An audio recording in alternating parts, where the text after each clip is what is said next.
जय हिंद बच्चों।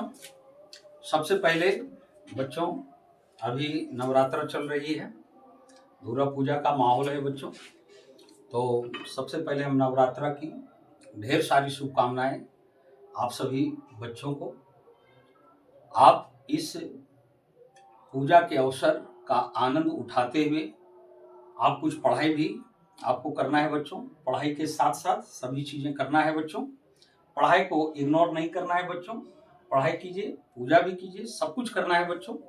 और माँ से हम लोग ये प्रार्थना भी करेंगे बच्चों कि हम सभी को सद्बुद्धि दें, सन्मार्ग दिखाएं और सुमति भी दें, ताकि हम अपने कामों को लगन से और मन लगा के अच्छी तरह से कर सकें।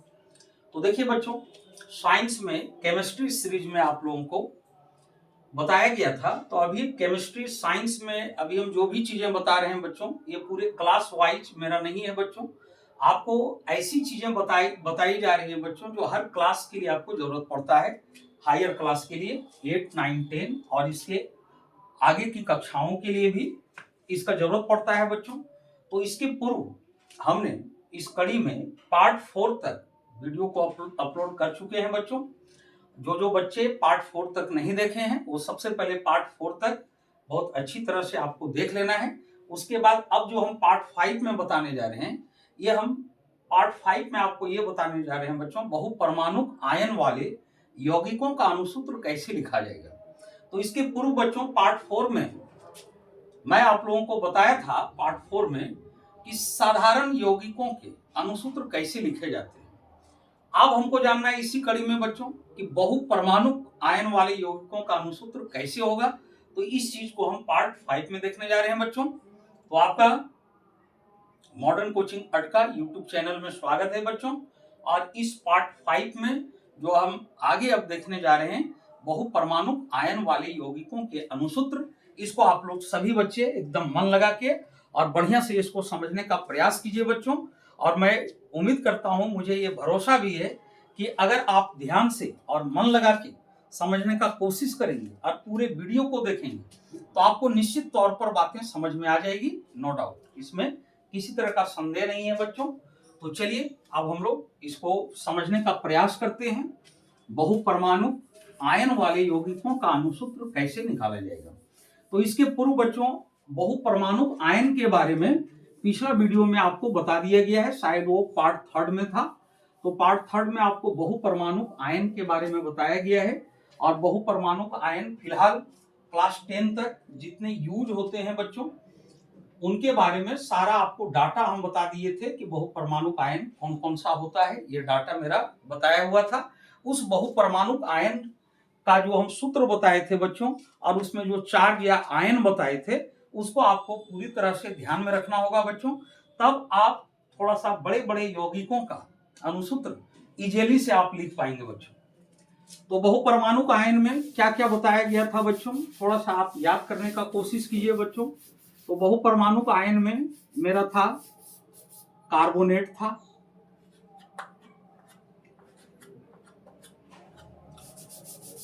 थोड़ा नीचे लिखते हैं बच्चों, ऊपर थोड़ा लाइट का रिफ्लेक्शन की वजह से थोड़ा सा अच्छा से दिखता नहीं है बच्चों। लाइट का अरेंजमेंट बहुत जल्द करने वाले हैं बच्चों। कार्बोनेट, तो कार्बोनेट का सूत्र बताया गया था बच्चों CO3 2-। इसी तरह आपको हाइड्रोजन कार्बोनेट का बताया गया था बच्चों,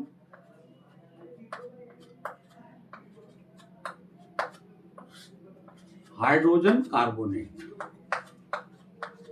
तो याद कीजिए बच्चों, हम प्रीवियस वीडियो में बता चुके हैं बच्चों, पिछला वीडियो में बता चुके हैं। तो हाइड्रोजन कार्बोनेट का क्या लिखे थे बच्चों, HCO3, हाइड्रोजन H, कार्बोनेट का वही जो ऊपर है बच्चों, तो HCO3।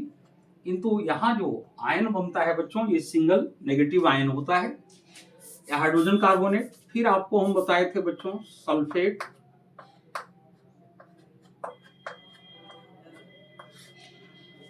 तो सल्फेट का बताया गया था बच्चों SO4 और 2-। फिर हम बताए थे बच्चों सल्फेट के बाद सल्फाइड का था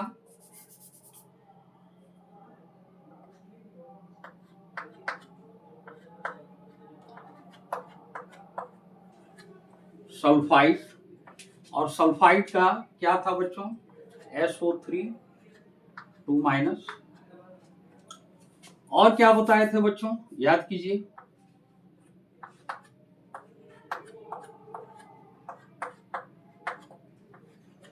अमोनियम,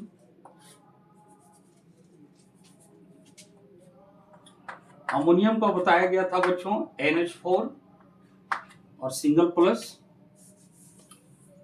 और फिर अमोनियम के बाद नाइट्रेट का बताया गया था बच्चों, नाइट्रेट। तो नाइट्रेट का होता है बच्चों NO3 और सिंगल माइनस नाइट्रेट। फिर आपको बताया गया था बच्चों एक फॉस्फेट का बताया गया था बच्चों, फॉस्फेट। तो फॉस्फेट का क्या होता है बच्चों, PO4 और 3-। ये फॉस्फेट का बताया गया था। 1 2 3 4 5 6 7, ये 7 बहुपरमाणुक आयन बताए गए थे बच्चों, जो ये 7 का यूज क्लास 10 तक ज्यादा है बच्चों। तो अब इस बहुपरमाणुक आयन वाले यौगिकों का हम लोग अणुसूत्र देखेंगे बच्चों कि किस टाइप से इसका अणुसूत्र बनेगा।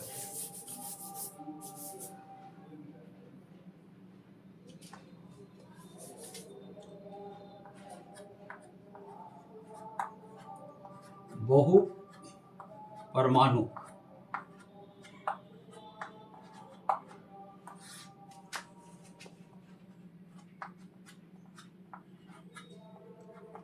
बहुपरमाणुक आयन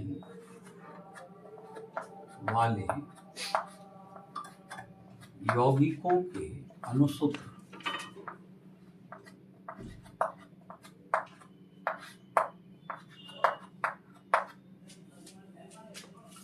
यौगिकों के अणुसूत्र।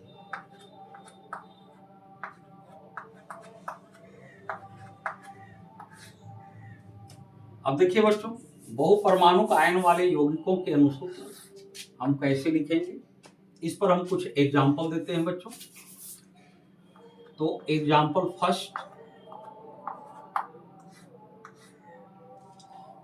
फर्स्ट में पहले हम कार्बोनेट पर कुछ एग्जाम्पल देते हैं बच्चों। तो कार्बोनेट, मान लीजिए सोडियम कार्बोनेट,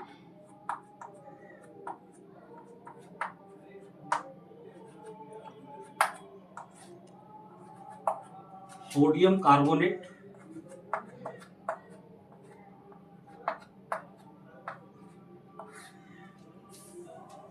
तो इसमें करना है क्या बच्चों, इसमें उसी तरह पहले हम लोग संकेत लिखेंगे बच्चों। जिस तरह सरल यौगिकों का बताया गया था सिंपल कंपाउंड का, ठीक उसी तरह से इसका पहले हम सिंबल लिखेंगे बच्चों। तो सोडियम का सिंबल जो होता है बच्चों ये Na होता है, सोडियम का सिंबल Na। कार्बोनेट एक साथ होता है बच्चों, और इसका आप सूत्र कहिए, इसके लिए तो एक सूत्र यूज हो रहा है बच्चों, एक तरह का वो सूत्र ही कहलाएगा, लेकिन अभी हम सिंबल से ही उसके लिए भी काम चला दे रहे हैं बच्चों। तो कार्बोनेट के लिए आप देख रहे हैं बच्चों, इसका CO3 होता है, और ये जो होता है इसका आयन या चार्ज बताता है बच्चों 2-। तो यहां पर अभी हम 2- नहीं लिखेंगे बच्चों, सिर्फ CO3 लिखेंगे, ये इसका आयन या चार्ज 100 करता है बच्चों। तो यहां पर हमको सिर्फ CO3 लिखना है। अब इसके बाद बच्चों आवेश या संयोजकता, आप यहां वैलेंसी भी लिख सकते हो या संयोजकता भी लिख सकते हो। हालांकि एक तरह का आपका ये जो आवेश है बच्चों, यहाँ का जो चार्ज है 2- और यही आपका आयन है, तो 2- ये जो आयन या चार्ज है बच्चों, इसको हम वैलेंसी के रूप में भी यूज कर सकते हैं बच्चों, वैलेंसी के रूप में भी इस्तेमाल कर सकते हैं। क्योंकि आपने वैलेंसी में देखा था बच्चों कि वैलेंसी क्या होता है, तो कोई भी तत्व के परमाणु स्टेबल होने के लिए जितना इलेक्ट्रॉन लॉस करता है बच्चों, तो जितना इलेक्ट्रॉन लॉस करेगा या जितना इलेक्ट्रॉन गेन करेगा, उन इलेक्ट्रॉनों की जो संख्या होती है वही वैलेंसी होता है बच्चों। अब एक बात और बच्चों, जितना इलेक्ट्रॉन लॉस करता है वो उतना प्लस बनाता है बच्चों। तो जितना इलेक्ट्रॉन लॉस किया उतना प्लस, तो जितना इलेक्ट्रॉन लॉस किया इससे हम वैलेंसी पकड़ लें या प्लस से पकड़ लें, तो दोनों एक ही बातें होगी बच्चों। अगर एक इलेक्ट्रॉन लॉस करता है तो उसमें एक धनायन बनेगा बच्चों, तो एक उसका वैलेंसी हो गया। तो एक धनायन से भी पकड़ सकते हैं या एक इलेक्ट्रॉन लॉस किया उससे भी हम पकड़ सकते हैं।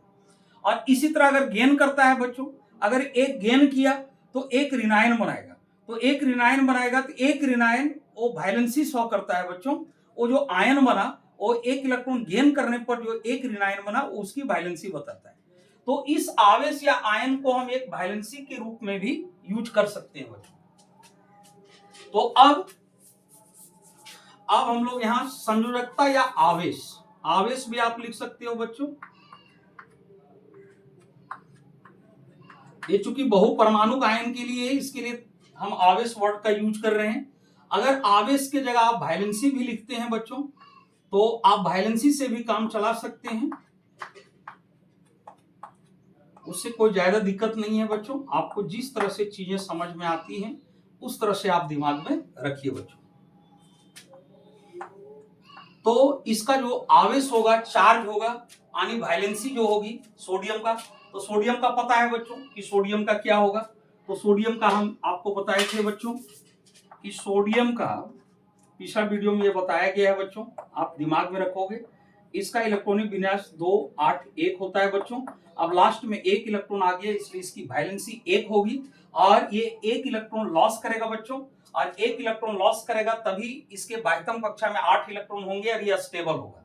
तो एक इलेक्ट्रॉन लॉस करेगा बच्चों तो इसमें जो चार्ज बनेगा सिंगल पॉजिटिव चार्ज बनेगा, और उसको आप आयन भी कर सकते हो।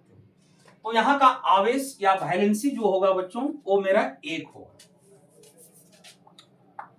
तो यहाँ का आवेश या वैलेंसी 1 हो गया। और CO3 का आपको याद रखना होगा बच्चों, CO3 में जो आवेश है ये 2 माइनस है बच्चों। तो ये 2 माइनस को हम आवेश के रूप में भी इस्तेमाल कर लेंगे या तो वैलेंसी के रूप में अगर इस्तेमाल कर लेते हैं तो उसमें भी कोई दिक्कत नहीं है बच्चों, ध्यान में रखने के लिए। तो उसके लिए CO3, तो CO3 में आपका 2 माइनस है, तो 2 माइनस है तो इसका चार्ज मेरा 2 हुआ। यहाँ माइनस प्लस हम नहीं लिखेंगे बच्चों, इसका चार्ज मेरा 2 हुआ। या तो आप वैलेंसी भी इसको आप एक तरह से मान सकते हैं, तो इसके लिए मेरा 2 हो गया, क्योंकि 2 ऋणायन है। तो ऋणायन है तो करने का मतलब ये 2 गेन करता हुआ दिखाई दे रहा है, तो गेन करता हुआ दिखाई दे रहा है तो इसको हम एक वैलेंसी के रूप में भी इस्तेमाल कर सकते हैं। और अगर वैलेंसी के रूप में आप नहीं करते हैं क्योंकि ये बहुपरमाणु का आयन है, तो आप आवेश के रूप में भी इस्तेमाल आप इस चीज को कर सकते हैं।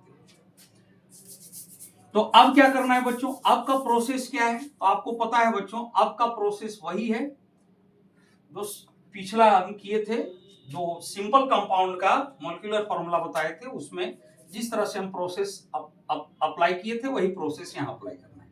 तो क्रॉस मल्टीप्लिकेशन के टाइप का प्रोसेस अप्लाई करेंगे बच्चों, तब इसका अनुसूत्र मॉलिक्यूलर फॉर्मूला क्या हो जाएगा। तो अब इसका मॉलिक्यूलर फॉर्मूला हो जाएगा बच्चों Na2, Na के लिए 2 परमाणु, तो Na2 हो जाएगा बच्चों, और CO3 1 है तो CO3 हो जाएगा। और इस तरह से आपका सोडियम कार्बोनेट का आपका मॉलिक्यूलर फॉर्मूला तैयार हो गया बच्चों। और कैसे तैयार हुआ सो आप ये प्रोसेस अभी हम बताए। आप कुछ और एग्जांपल देते हैं बच्चों, आप उस एग्जांपल पर आप गौर कीजिए, आगे कुछ और बातें हम दिखा रहे हैं आपको।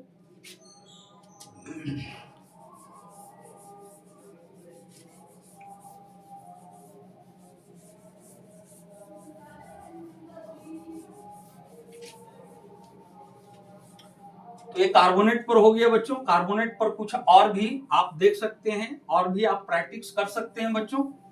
अब हम आगे देखते हैं बच्चों, हाइड्रोजन कार्बोनेट पर देखते हैं। कार्बोनेट का एक एग्जांपल हम दिखा दिए बच्चों, और भी कार्बोनेट पर आप करके देख सकते हो। अगर कुछ और देखना चाहते हैं तो एक एग्जांपल और दे देते हैं कार्बोनेट पर। तो अगला एग्जांपल है बच्चों एग्जांपल सेकेंड, और ये है मेरा कैल्शियम कार्बोनेट। और आपको पता होगा बच्चों कि ये कैल्शियम कार्बोनेट किसका केमिकल नेम है बच्चों, किसका रासायनिक नाम है, कौन से कंपाउंड का या कौन से मैटर का, कौन से केमिकल सब्सटेंस का ये नाम है बच्चों, जो केमिकल नेम हुआ। तो कैल्शियम कार्बोनेट आपको पता है बच्चों, ये चूना पत्थर या चॉक या संगमरमर, चूना पत्थर लाइमस्टोन, चॉक या संगमरमर जो मार्बल होता है बच्चों, उसका केमिकल नेम कैल्शियम कार्बोनेट होता है। अब इसका जानना है मॉलिक्यूलर फॉर्मूला क्या होगा, अनुसूत्र क्या होगा। तो इसका अनुसूत्र कैसे तैयार करेंगे बच्चों, तो बस प्रोसेस वही है बच्चों जो आपको बताया गया है। सबसे पहले हम सिंबल का यूज करेंगे, सिंबल से ही दोनों का काम चला रहे हैं बच्चों। तो कैल्शियम और कार्बोनेट, तो कैल्शियम के लिए हम Ca लिखेंगे बच्चों, कैल्शियम का सिंबल Ca होता है।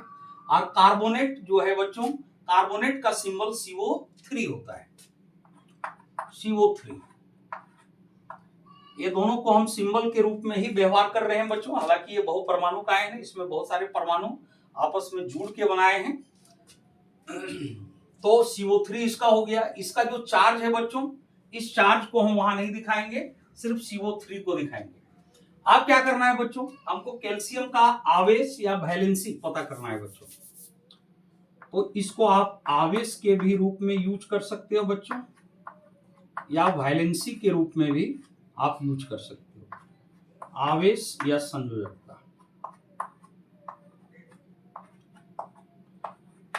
हालांकि सिंगल परमाणु के लिए विशेष करके संयोजकता बोला जाता है बच्चों, और सिंगल परमाणु से यानी बहु परमाणु होते हैं तो उसके लिए आवेश यूज होता है बच्चों। तो कैल्शियम का, अब हमको कैल्शियम का चेक करना है बच्चों कि कैल्शियम का वैलेंसी या चार्ज उसमें कितना होगा। तो जितने चार्ज होते हैं उतना ही वैलेंसी होता है। तो आपको पता है बच्चों, कैल्शियम का एटॉमिक नंबर आपका 20 होता है बच्चों, और इसका इलेक्ट्रॉनिक कॉन्फ़िगरेशन करेंगे तो 2882 होगा।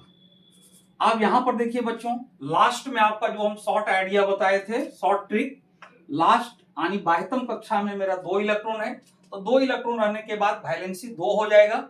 और एक दूसरे तरह से आप समझ सकते हैं कि स्टेबल होने के लिए लास्ट में 8 करेगा, तो 8 करने के लिए 2 लॉस करेगा। अगर ये 2 लॉस करता है तो इसमें चार्ज जो बनेगा बच्चों, ये 2 पॉजिटिव चार्ज, 2 पॉजिटिव चार्ज बन जाएंगे। उसका नंबर जो होगा मेरा वो 2 होगा बच्चों, 2 पॉजिटिव चार्ज। तो इसका आवेश या संयोजकता 2 हो गया बच्चों। और कार्बोनेट का देखिए बच्चों, कार्बोनेट पर चार्ज कितना है, तो कार्बोनेट पर चार्ज मेरा 2- है बच्चों। तो 2- है तो हम 2 यूज करेंगे, साइन यूज नहीं करना है बच्चों। तो इस पर चार्ज हो गया मेरा 2, तो यहां पर 2 यूज करेंगे बच्चों। अब क्या करना है बच्चों, हम आपको बताए थे कि अगर ये दोनों सेम हो तो सेम रहने के बाद इसको सिंपल रेशियो में हम लाएंगे।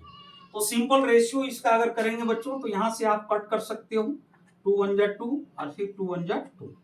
तो सिंपल रेशियो मेरा बनेगा 1:1 बनेगा। अब क्या करना है बच्चों, जो सिंपल रेशियो बना है उसके साथ इसको लेंगे और फिर इसको इसके साथ लेंगे। और इस तरह से लेने के बाद मतलब यहां पर जो ये संयोजकता के लिए जो सिंपल रेशियो आया, आवेश के लिए जो सिंपल रेशियो आया, उस सिंपल रेशियो, उस वैलेंसी, उस चार्ज का यहां पर एक्सचेंज होता है बच्चों। इसका जो चार्ज है इसके लिए जाता है बच्चों, और इसका चार्ज इसके लिए आता है। तो अब क्या बन जाएगा बच्चों, मॉलिक्यूलर फॉर्मूला यानी अनुसूत्र। हिंदी में अनुसूत्र बोलते हैं बच्चों, और इंग्लिश में मॉलिक्यूलर फॉर्मूला बोला जाता है। तो Ca1 है बच्चों, तो Ca होगा 1, हम नहीं लिखेंगे। और CO3 भी 1 है बच्चों, तो CO3 होगा। यानी कैल्शियम कार्बोनेट का अनुसूत्र या मॉलिक्यूलर फॉर्मूला CaCO3 हो गया। अब इस तरह ये कॉन्सेप्ट आप यूज करके बच्चों, तो इसके लिए आपको करना क्या है, ये बहुपरमाणुक आयन का सूत्र और उसका चार्ज आपको ध्यान में रखना है बच्चों। और ध्यान में रखते हुए इस तरह से आप बहुपरमाणुक आयन वाले यौगिकों के अनुसूत्र को भी आसानी से आप लिख पाओगे बच्चों। तो उम्मीद करता हूं बच्चों कि आप लोगों को चीजें समझ में आती होगी, आप समझ रहे होंगे। आप ध्यान से अगर देखते होंगे बच्चों तो निश्चित तौर पर आपको चीजें समझ में आ रही होंगी। तो अब आगे हम लोग देखते हैं बच्चों, अब हाइड्रोजन कार्बोनेट पर देखते हैं बच्चों। हाइड्रोजन कार्बोनेट पर, तो हाइड्रोजन कार्बोनेट पर कुछ एग्जांपल लेते हैं बच्चों। तो इसके लिए एग्जांपल नंबर थर्ड में लेते हैं बच्चों, सोडियम हाइड्रोजन कार्बोनेट।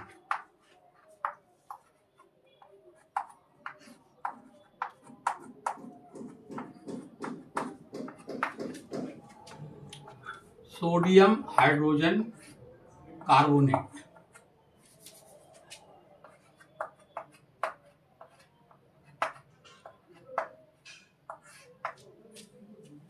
तो देखिए बच्चों, हाइड्रोजन कार्बोनेट को एक साथ हम बहुपरमाणु आयन के रूप में लेंगे और सोडियम मेरा एक अलग होगा। तो इसके लिए पहले हम सिंबल लिखेंगे बच्चों। तो सोडियम का सिंबल पता है बच्चों Na, और हाइड्रोजन कार्बोनेट देखिए बच्चों, हाइड्रोजन कार्बोनेट का होता है HCO3 सिंगल माइनस। तो इसका सिंबल या सूत्र के रूप में हम HCO3 यहां लिखेंगे बच्चों।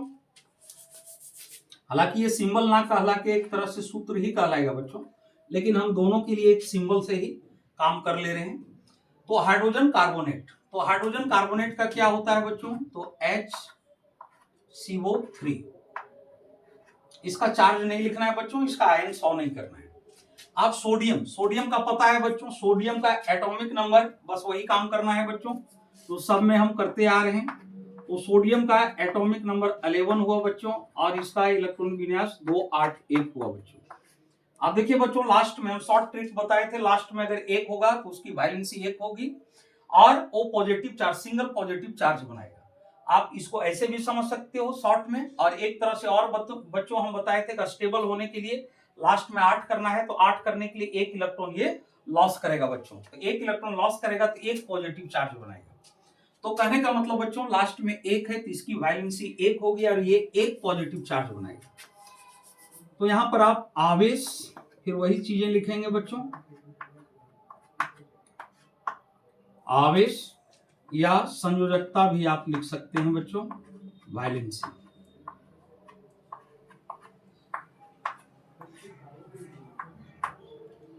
तो कितना होगा बच्चों, तो सोडियम के लिए संयोजकता या चार्ज कहें तो 1 होगा, और HCO3 का देखिए बच्चों, हाइड्रोजन कार्बोनेट HCO3 पर सिंगल माइनस है, मतलब इसका चार्ज जो है 1 है और वो भी नेगेटिव चार्ज है। तो हमको साइन यूज नहीं करना है बच्चों, सिर्फ उसका नंबर लिख देना है कि कितना वो चार्ज बनाया है। तो इसके लिए 1 हो गया बच्चों। अब क्या करना है, क्रॉस मल्टीप्लिकेशन के टाइप में उसी तरह से करना है बच्चों। तब मेरा अनुसूत्र क्या बन जाएगा, बताइए बच्चों, अनुमान लगाइए, अनुसूत्र क्या बनेगा। तो अनुसूत्र बनेगा Na को 1 के साथ लेंगे तो Na 1 होगा, 1 नहीं लिखेंगे बच्चों, सिर्फ Na लिखेंगे, और फिर HCO3 1 होगा तो NaHCO3। और आप बताओ बच्चों कि ये जो कंपाउंड बना, कंपाउंड का मॉलिक्यूलर फॉर्मूला बना, इसको हम सोडियम हाइड्रोजन कार्बोनेट बोलेंगे या सोडियम बाइकार्बोनेट बोलेंगे। तो आप बताइए बच्चों कि ये जो सोडियम हाइड्रोजन कार्बोनेट, ये जो मॉलिक्यूलर फॉर्मूला होता है, ये कौन से कंपाउंड का होता है। आप याद कीजिए बच्चों कि ये कौन से कंपाउंड का होता है। तो ये होता है बेकिंग सोडा बच्चों, जिसको खाने वाला सोडा भी कहा जाता है। उस खाने वाला सोडा का ये मॉलिक्यूलर फॉर्मूला होता है बच्चों। तो हाइड्रोजन कार्बोनेट पर देख लिए बच्चों। इसी तरह आप और भी देख सकते हो, हाइड्रोजन कार्बोनेट पर भी समझिए, और भी आप देख सकते हैं, या तो आप इस पर खुद आगे प्रैक्टिस कर सकते हैं इस तरह के और भी कंपाउंड पर। तो अब हम कुछ आगे एग्जांपल बताते हैं बच्चों।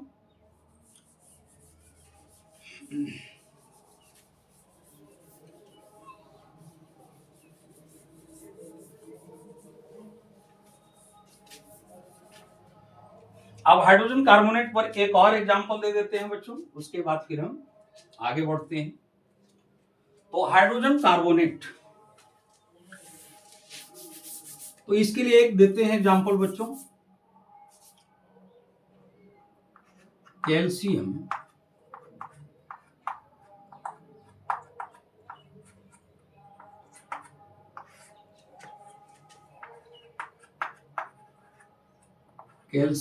हाइड्रोजन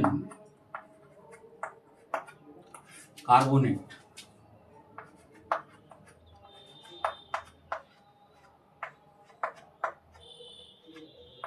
कैल्शियम हाइड्रोजन कार्बोनेट का क्या होगा मॉलिक्यूलर फॉर्मूला बच्चों, अब हम ये लिखेंगे बच्चों।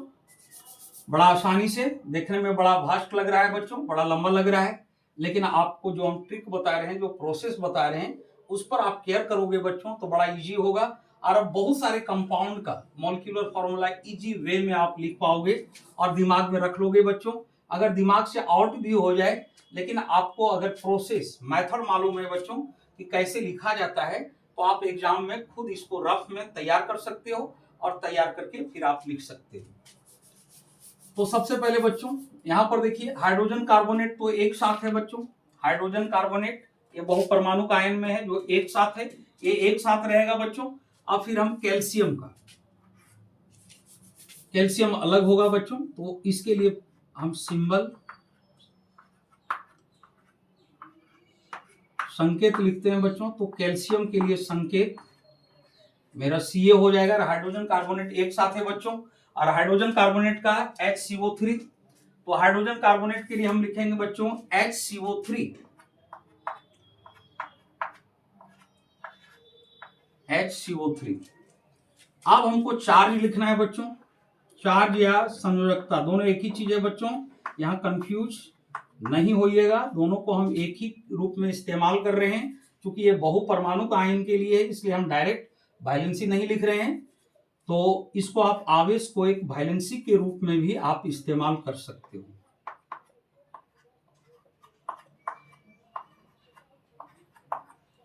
संयोजकता। अब देखिए बच्चों, कैल्शियम का हम आपको बताए थे बच्चों, कैल्शियम का एटॉमिक नंबर 20 होता है बच्चों, 20 होता है, और 20 का इलेक्ट्रॉनिक विन्यास करेंगे तो 2 8 8 2 होगा बच्चों। 2 8 8 2 होगा बच्चों। अब लास्ट में 2 है बच्चों, तो इस पर चार्ज जो बनेगा ये 2 चार्ज बनेगा, और वो भी पॉजिटिव चार्ज बनेगा क्योंकि ये 2 लॉस करेगा बच्चों। तो इसका चार्ज मेरा 2 बना, या तो वैलेंसी कहिए, वैलेंसी 2 बना। और कार्बोनेट के लिए आपको ध्यान में रखना होगा, याद रखना होगा, तो हाइड्रोजन कार्बोनेट, सिर्फ कार्बोनेट नहीं बच्चों, हाइड्रोजन कार्बोनेट। तो हाइड्रोजन कार्बोनेट में सिंगल माइनस आपका नेगेटिव चार्ज है, तो सिंगल माइनस है, तो इसके लिए मेरा आवेश जो होगा बच्चों ये 1 होगा। अब फिर वही काम करना है बच्चों, क्रॉस मल्टीप्लिकेशन के टाइप में करना है बच्चों। अब यहां पर थोड़ा सा ध्यान दीजिएगा बच्चों, अनुसूत्र, इसका जो अनुसूत्र लिखेंगे वो किस टाइप में लिखेंगे बच्चों, इसका अनुसूत्र किस टाइप में होगा।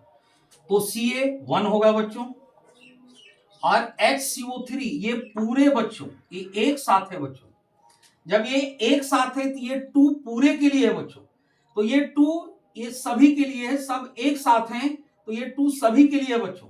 तो जब ये 2 सभी के लिए, तो इसको हम कैसे लिखेंगे बच्चों, तो इसको एक ब्रैकेट में हम लिखेंगे बच्चों, HCO3। अगर 1 होता बच्चों तो 1 लिखने की, तब ब्रैकेट देने की आवश्यकता नहीं थी, क्योंकि 1 था तो 1 ही होगा। लेकिन अगर 1 से ज्यादा रहेगा बच्चों, तब आपको यहां पर ब्रैकेट लगाने की आवश्यकता पड़ेगी। तो HCO3 और इसका बन गया 2, तो HCO3 के साथ ब्रैकेट देके हम नीचे करके इस तरह से 2 लिखेंगे बच्चों। और अब मेरा बन गया molecular formula calcium hydrogen carbonate का, और ये क्या बना बच्चों, Ca और ब्रैकेट HCO3 का होल 2 या होल ट्वाइस आप बोल सकते हैं बच्चों, ये ट्वाइस फॉर्म में आया। यानी यहां पर जो एटम इसका आया सब अंदर को डबल कर देगा बच्चों। तो ये आपका कैल्शियम हाइड्रोजन कार्बोनेट का ये आपका मॉलिक्यूलर फॉर्मूला बना बच्चों। अब ये कैल्शियम हाइड्रोजन कार्बोनेट जो बना बच्चों, ये कौन कौन से कंपाउंड आपस में रिएक्शन करके बनाए, इसको जानने के लिए बच्चों आपको इसके बाद जो चीजें हम बताएंगे। अभी हम मॉलिक्यूलर फॉर्मूला लिखना आपको सिखा रहे हैं बच्चों।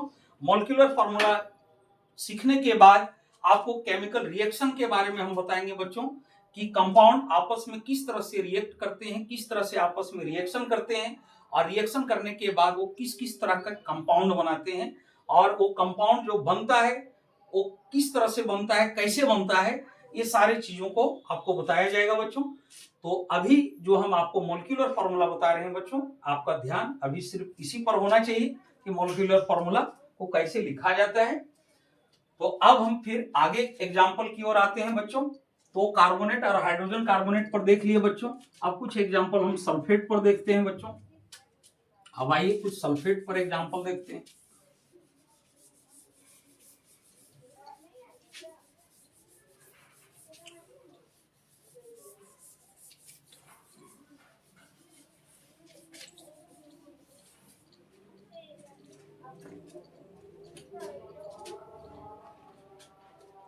अब सल्फेट में कुछ एग्जांपल ले रहे हैं बच्चों।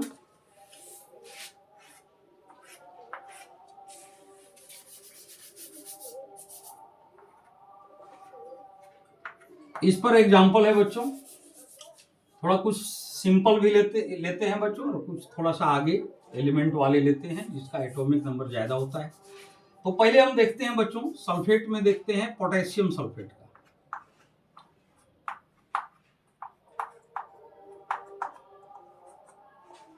पोटेशियम सल्फेट,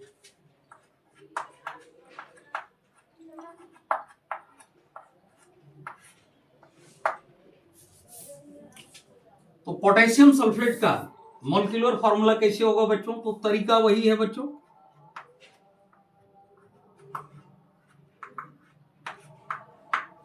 तो पोटेशियम सल्फेट एक साथ है।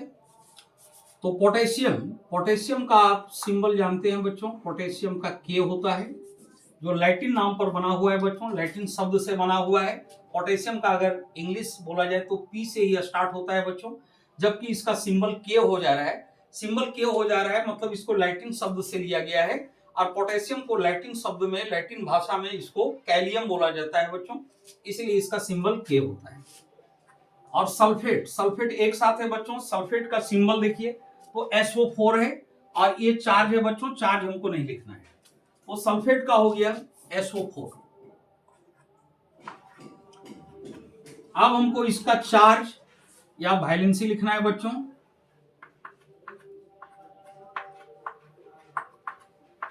आवेश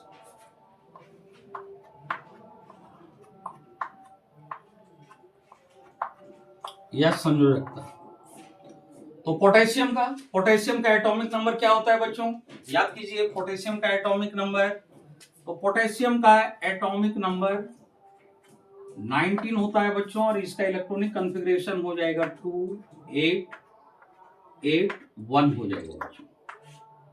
अब देखिए बच्चों, इसके आउटर मोस्ट सेल में यानी बाह्यतम कक्षा में, अंतिम कक्षा में 1 इलेक्ट्रॉन है, इसलिए इस पर 1 चार्ज बनेगा बच्चों, यानी इसका वैलेंसी 1 होगा, तो इसका 1 हो गया बच्चों। और सल्फेट में देखिए बच्चों चार्ज कितना है, तो सल्फेट में 2 माइनस है, तो हमको साइन नहीं लेना है बच्चों, इसका नंबर ले लेना है। तो नंबर मेरा 2 है, तो यहां पर हम 2 लेंगे बच्चों। और जब फिर वही प्रोसेस अपनाना है बच्चों, आपका इसका जो चार्ज है या वैलेंसी है ये एक्सचेंज करेगा बच्चों, तो इसकी वैलेंसी इसके साथ जाएगी बच्चों, और इसकी वैलेंसी इसके साथ आएगी। तो यहां पर हम इस तरह सुविधा के लिए क्रॉस मल्टीप्लिकेशन टाइप में ले लेते हैं, और तब इसका अनुसूत्र मेरा बन जाता है बच्चों, अनुसूत्र या रासायनिक सूत्र भी बोल सकते हैं बच्चों। तो K2 ये 2 परमाणु में आ गया बच्चों, K2 और SO4 1 में आया, तो चूंकि यहाँ 1 है बच्चों तो SO4 वगैरह हम ब्रैकेट नहीं देंगे, तो सीधा हम लिख देंगे SO4, तो मेरा हो गया K2SO4। तो पोटेशियम सल्फेट का देखिए बच्चों हम इजी वे में हम निकाल लिए K2SO4। अब हम आगे कुछ सल्फेट पर कुछ और एग्जांपल दे रहे हैं बच्चों।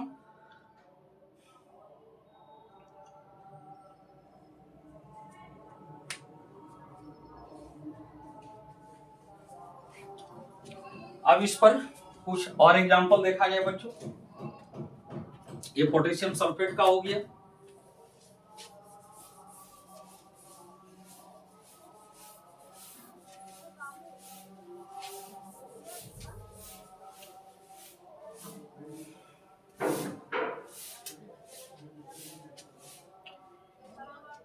अब और देख लेते हैं बच्चों, हम सल्फेट पर एक और एग्जांपल लेते हैं बच्चों। सल्फेट पर एक लेते हैं बेरियम सल्फेट।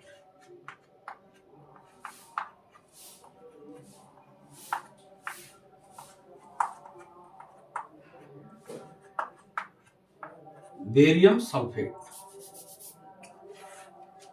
अब देखिए बच्चों बेरियम सल्फेट का हम कैसे लिखेंगे, तो पहले इसका हम सिंबल लिखेंगे बच्चों, संकेत।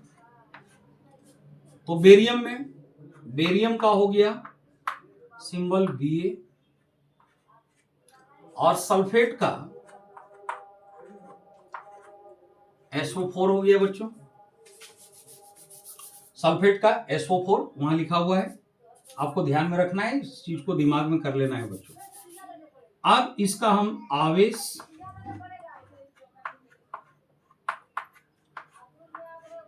आवेश या संयोजकता लिखेंगे बच्चों।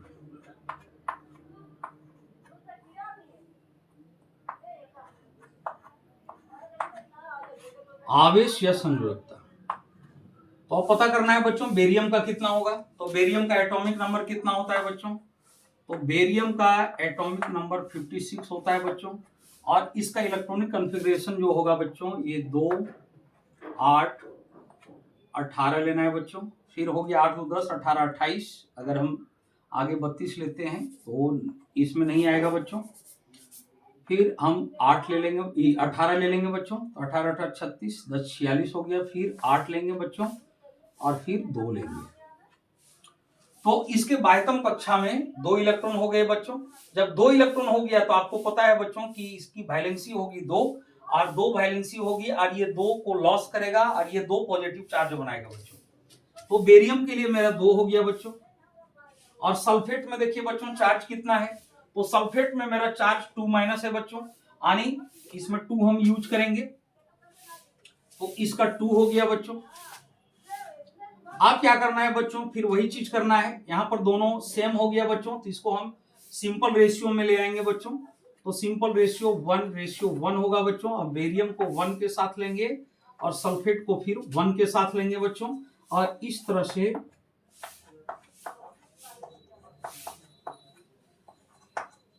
मेरा जो मॉलिक्यूलर फॉर्मूला बन जाएगा बच्चों, अणुसूत्र जो बन जाएगा वो हो जाएगा Ba1 हो गया और SO4 भी आपका 1 हुआ बच्चों, इसलिए BaSO4। तो बेरियम सल्फेट का मेरा मॉलिक्यूलर फॉर्मूला BaSO4 हो गया बच्चों।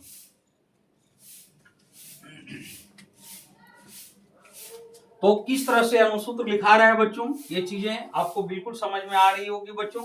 अब इस पर आप बहुत सारे कंपाउंड पर एग्जांपल लेके और आपको और भी लिख के देखना है बच्चों, तब आप पूरी तरह से इसको सीख जाओगे।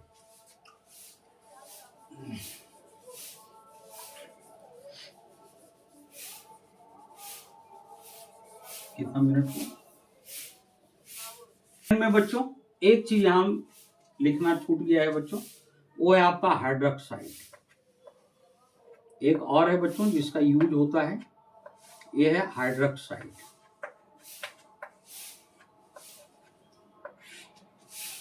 तो हाइड्रोक्साइड का बच्चों इसका होता है OH- हाइड्रोक्साइड। तो आप कार्बोनेट का देख लिए बच्चों, हाइड्रोजन कार्बोनेट का देख लिए, सल्फेट का देख लिए।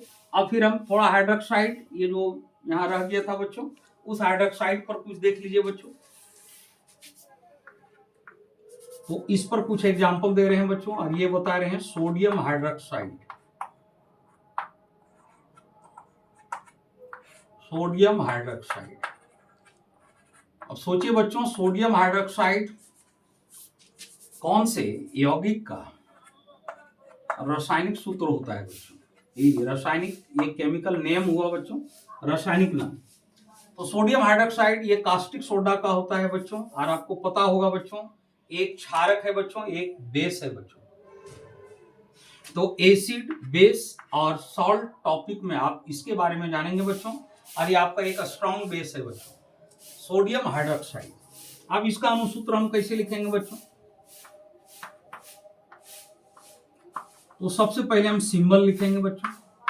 तो यहां पर सोडियम हाइड्रोक्साइड एक साथ है बच्चों, तो सोडियम के लिए सिंबल मेरा Na हो जाएगा और हाइड्रोक्साइड के लिए सिंबल OH हो जाएगा। देखिए बच्चों, हाइड्रोक्साइड का मेरा OH है, तो यहां हम OH लिखेंगे।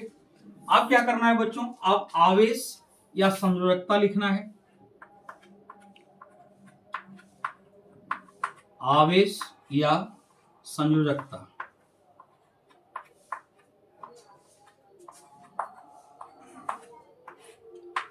तो आवेश या संयोजकता, तो सोडियम का पता है बच्चों, सोडियम का एटॉमिक नंबर 11 होता है बच्चों, और इसका इलेक्ट्रॉनिक विन्यास 281 होगा बच्चों।